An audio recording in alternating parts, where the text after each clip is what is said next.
Rapaz, deixa eu te contar uma prosa pesada, daquelas que não dá para esquecer.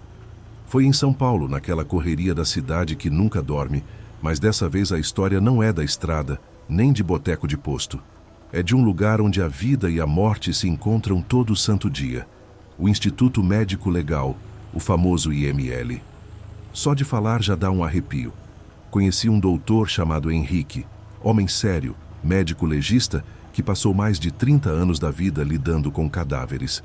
Ele era desses caras calejados que viram de tudo. Acidente, tiro, faca, incêndio, tragédia de todo tipo. Só que um detalhe ninguém imagina. No meio daquela frieza de laudos e necropsias, aconteciam coisas que não cabiam em livro de ciência nenhuma. Ele mesmo dizia: Zeca, o IML não guarda só corpos, guarda ecos. Pois foi no comecinho da carreira dele que o primeiro baque veio. Plantão noturno, sozinho na sala gelada de necropsia.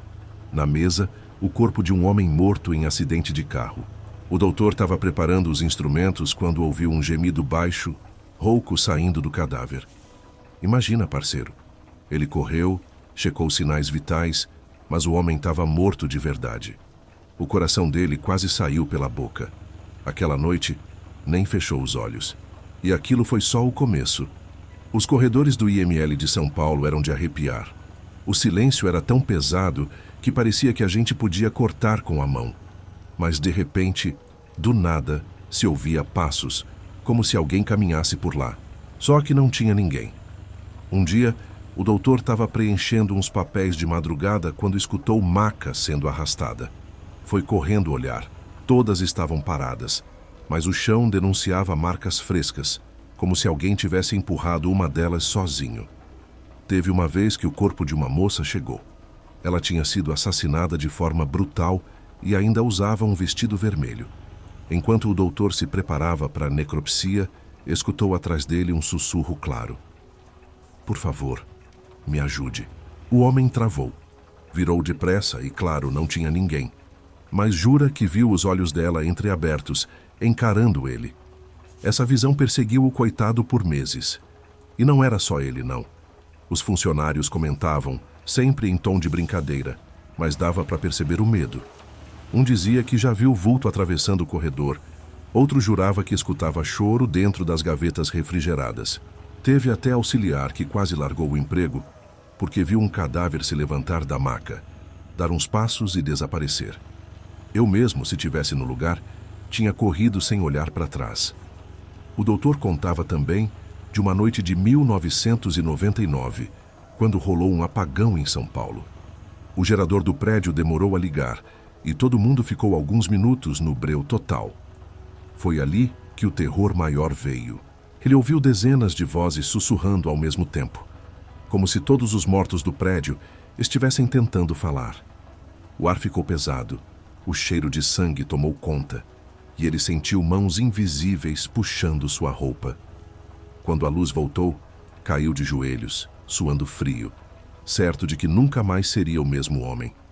Aos poucos, ele foi entendendo que não era só o prédio que carregava essa energia ruim, mas também as vítimas. Teve o caso de um homem assassinado em ritual macabro. No meio da necropsia, os aparelhos falharam e uma sombra se projetou na parede, independente da luz. Parecia viva, parecia ter vontade própria.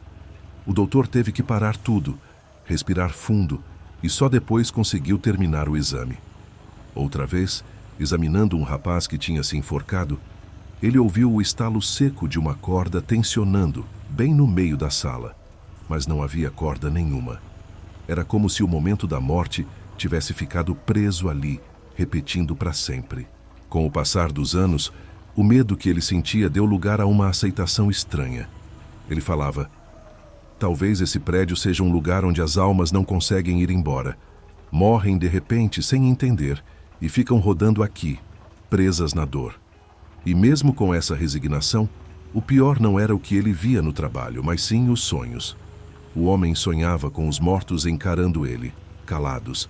Às vezes, até acordava e via sombra no canto do quarto, como se tivesse trazido tudo aquilo para casa.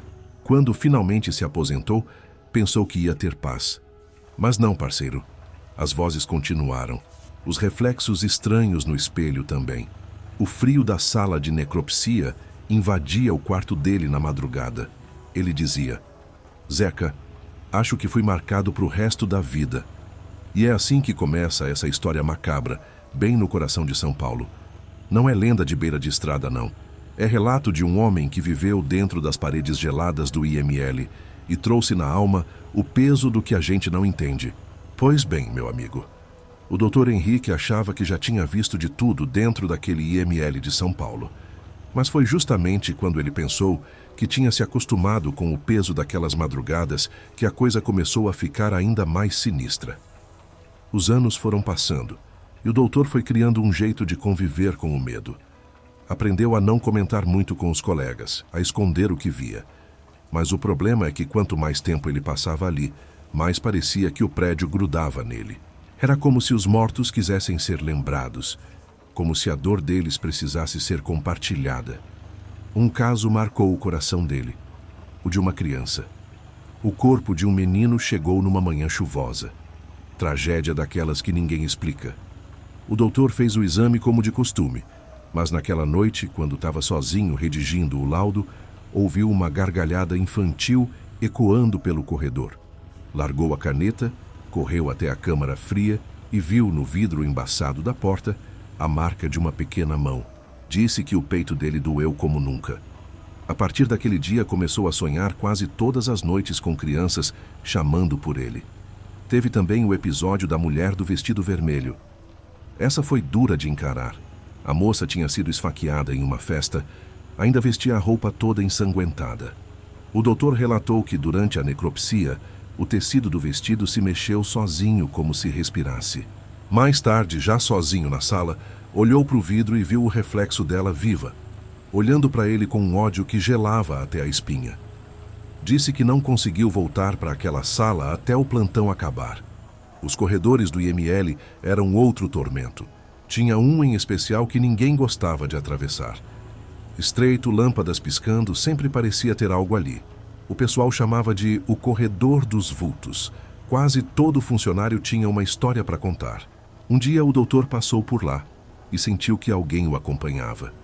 Quando se virou, deu de cara com uma figura negra sem rosto. Ela ficou parada a poucos metros dele e, do nada, se desfez no ar.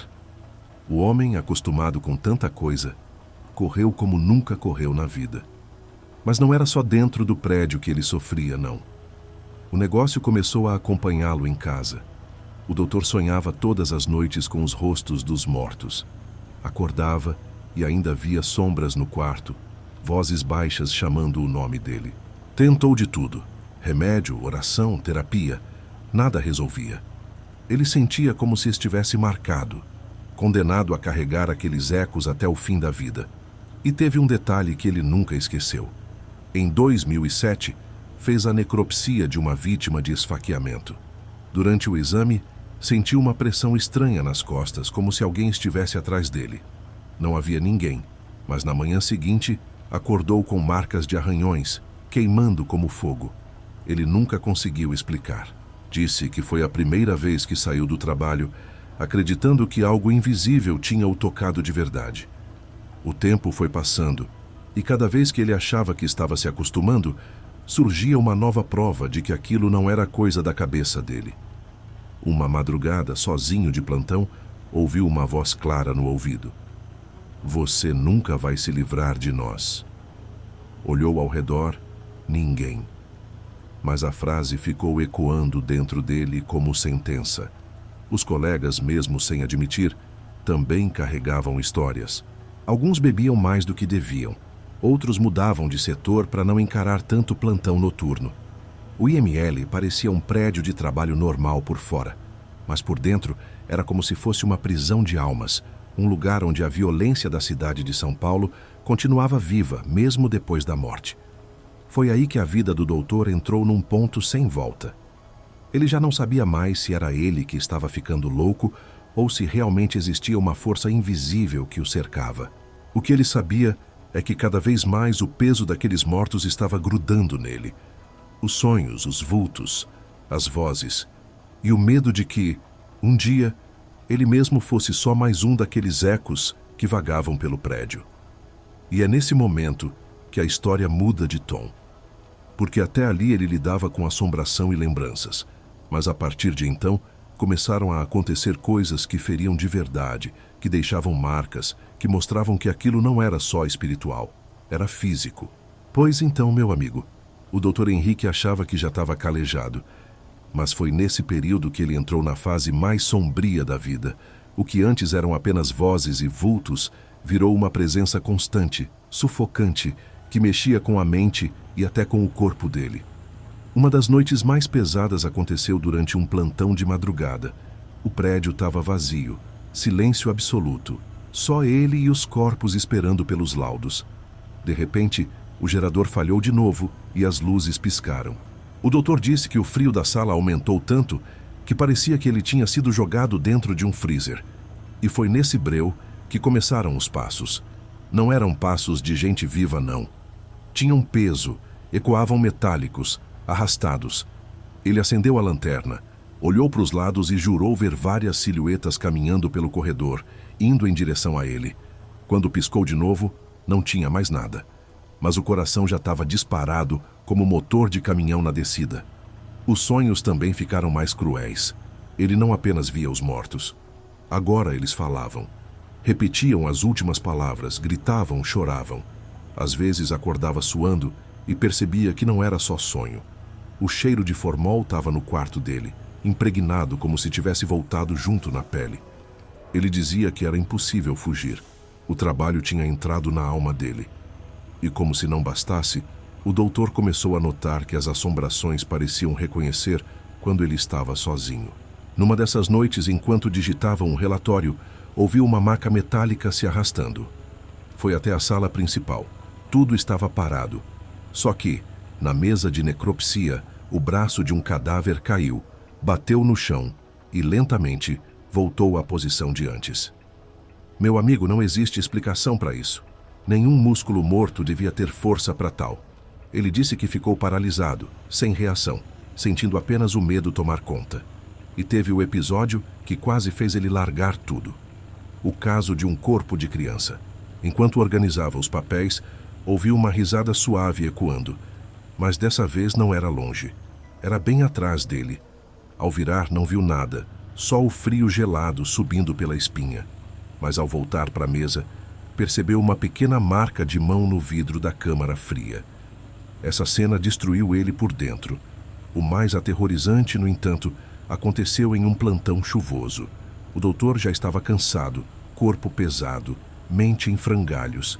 De repente, escutou choros vindos das gavetas refrigeradas. Não era um, eram vários. Uma sinfonia de lamentos, como se cada corpo pedisse socorro. Ele travou. Não conseguiu se mexer por minutos. Disse que sentiu mãos invisíveis puxando o jaleco dele, tentando arrastar. Quando finalmente conseguiu se soltar, saiu correndo pelos corredores até o pátio, onde ficou parado na chuva, tremendo, sem coragem de voltar para dentro. A cada noite, a presença parecia mais ousada, mais próxima.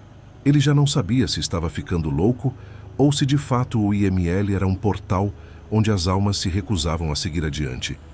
O certo é que isso o consumia. O homem que antes lidava com a morte de forma profissional passou a carregar olheiras fundas, olhar perdido, como se não vivesse mais do lado dos vivos. Um detalhe sombrio aconteceu perto do fim da carreira. Ele começou a acordar em casa com arranhões no corpo, primeiro nas costas, depois nos braços. Marcas fundas que ardiam como se fossem queimaduras. Uma vez acordou com 3 arranhões paralelos, vermelhos, como se algo tivesse riscado a pele dele durante a noite. Ninguém soube explicar, nem ele. O doutor também contou de uma vez que atravessava o tal corredor dos vultos. Jurou que viu uma figura parada, completamente escura, sem rosto, que simplesmente o acompanhava sem se mover. Ele disse que chegou a sentir que o chão tremeu sob seus pés. Quando piscou, não tinha mais nada, mas a sensação de perseguição nunca sumiu. O ponto mais baixo da vida dele veio numa madrugada em que, sozinho, ouviu de novo aquela frase: "Você nunca vai se livrar de nós." Só que dessa vez não foi um sussurro. Foi uma voz alta, clara, firme. Ele caiu sentado na cadeira, o corpo inteiro suando. Disse que chorou como criança, porque finalmente entendeu. Aquilo não ia acabar. Ele carregaria essa marca até o último dia da vida. E ali, meu parceiro, ele perdeu o pouco de paz que ainda restava. O doutor Henrique, homem de ciência, acostumado a lidar com a frieza dos números e das provas, foi derrubado pelo peso do invisível. Não conseguia mais dormir. Não confiava na própria sombra. Tinha medo até de entrar em casa e dar de cara com algum reflexo que não fosse o dele. E é aqui que a tensão chega no limite. Porque o homem não estava mais só testemunhando a assombração. Agora, ele estava vivendo dentro dela. Pois é, meu amigo. Depois de tanta coisa vivida, o Dr. Henrique chegou no fim da carreira como quem carrega um fardo invisível. O corpo dele estava inteiro, mas a mente, essa já não era mais a mesma. 30 anos dentro do IML de São Paulo deixaram marcas que nunca cicatrizaram. Ele dizia que os mortos não iam embora, que cada rosto, cada olhar congelado de dor, ficava preso nas paredes frias, nos instrumentos, até nas roupas de quem trabalhava ali. O prédio não era apenas um depósito de corpos, era um lugar de ecos. Ecos da violência da cidade, do sofrimento, da injustiça. E esses ecos o acompanharam até a aposentadoria. Nos últimos anos de trabalho, ele parou de comentar com colegas. Já não havia espaço para brincadeiras ou tentativas de explicar o inexplicável. Ele simplesmente aceitava, dizia: Zeca, quando você passa tanto tempo ao lado dos mortos, eles passam a te reconhecer. E quando eles te reconhecem, nunca mais te largam. Uma das últimas experiências que o marcou foi numa noite tranquila, aparentemente sem nada fora do normal. Estava sozinho, organizando os papéis, quando ouviu novamente aquela frase. Só que dessa vez veio acompanhada de um vento gelado que percorreu todo o corredor. Você nunca vai se livrar de nós. Ele jurava que a voz vinha de todos os lados, como se cada corpo guardado nas gavetas falasse ao mesmo tempo. O homem caiu de joelhos e, pela primeira vez na vida, pediu em voz alta: Por favor, me deixem em paz. Mas o silêncio que se seguiu foi ainda mais cruel. Depois da aposentadoria, pensou que ia descansar. Foi morar numa casa simples, afastada do centro, achando que o barulho da cidade seria trocado pela paz do campo. Mas não foi o que aconteceu.